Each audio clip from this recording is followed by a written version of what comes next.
It's starting to feel like I say the same things every week about Young and Restless. Perhaps that's because the offerings are the same.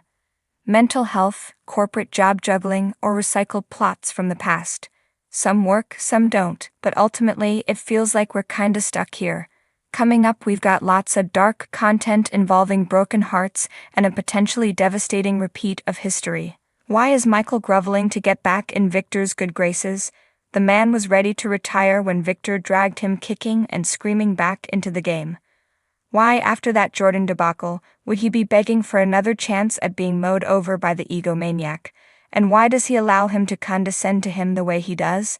Make it make sense. Cheers to the thaw between Kyle and Summer, because their bickering had become hella annoying and, like so many plots these days, didn't make a lot of sense. As for Claire and Kyle, that's a chemistry-free pairing if I've ever seen one. Nosing, no tension, no one buying them as a match.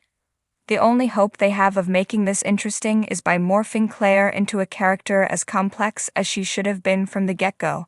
Having Victor get involved, per the preview, is probably designed to have us rooting for Kyle. I'd rather see her go dark after Victor forces Kyle to fire her. Billy, who moved me with his reaction to Chelsea's confession this week, seemed emotionally exhausted. Perhaps because he had already taken his anger out on Lily.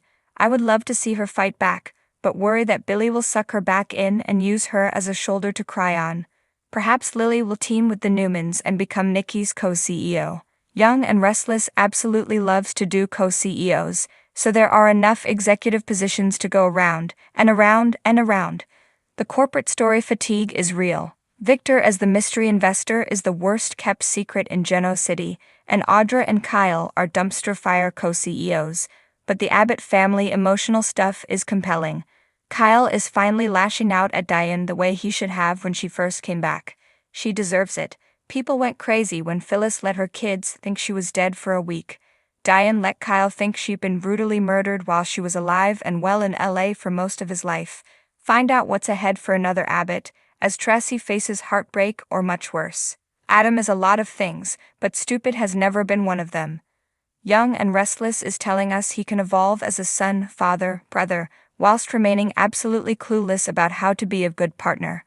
A fifth grader could tell you that lying is only going to make it worse, and Sally and Adam have already been down this road with him denying what is obvious and gaslighting her. He lost her for the exact same reasons the last time, and it wasn't all that long ago. It didn't make sense that Adam would lie to Sally's face right after Chelsea had left his place, declaring that the only way forward was to confess. He was clearly freaking out inside when he read Chelsea's text, but it shouldn't have surprised him in the least. Of course, Adam's lies will be blown sky high when Billy shows up drunk and ready to rumble. Does Ally stand a chance? Sally and Adam's fate as a couple is revealed here. I love that the writers found a way to bring Cameron back, but as I said in a previous soapbox, if this is only going to amount to Sharon psychoanalyzing herself in her living room, that's going to be disappointing.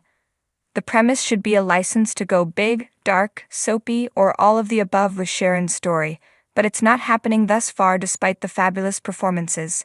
Of course, we know we're headed for a devastating repeat of history with Lucy and Faith when they land in the hospital following a car accident.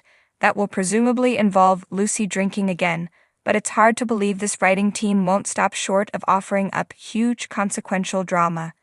If the girls are both okay, perhaps the scare will drive Sharon off the deep end. We can only hope.